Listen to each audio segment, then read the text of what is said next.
तो ये कैसे पता चलेगा कि कोई शख्स डिप्रेशन का शिकार है या एंजाइटी का? हाँ बिल्कुल, हमारे पास ऐसे बहुत सारे पेशेंट आते हैं, वो कहते हैं कि शायद हमको डिप्रेशन है या शायद हमको एंजाइटी है या हमको दोनों ही है, हमें पता नहीं है।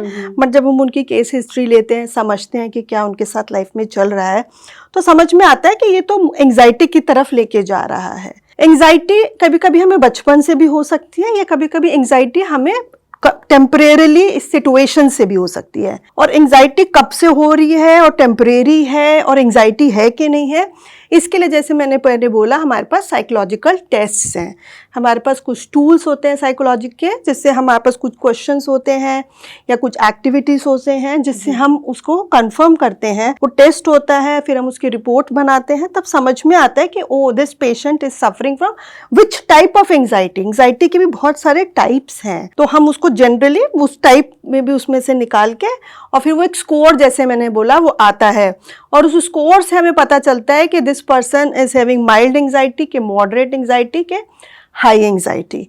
और इस तरह से हम डिप्रेशन को भी डील करते हैं। अगर कंफ्यूज होता है तो हम दोनों टूल्स का यूज़ करके हम एक कंक्लूजन दे देते हैं। जैसे कि हम ब्लड टेस्ट करते हैं, उससे समझ में आ जाता है कि ओ मेरे को तो शुगर नहीं है बट मेरे को कोलेस्ट्रॉल की प्रॉब्लम है with the blood. It is exactly इसमें हमको पता चल सकता है, बट उसके लिए you need to consult a professional for the same.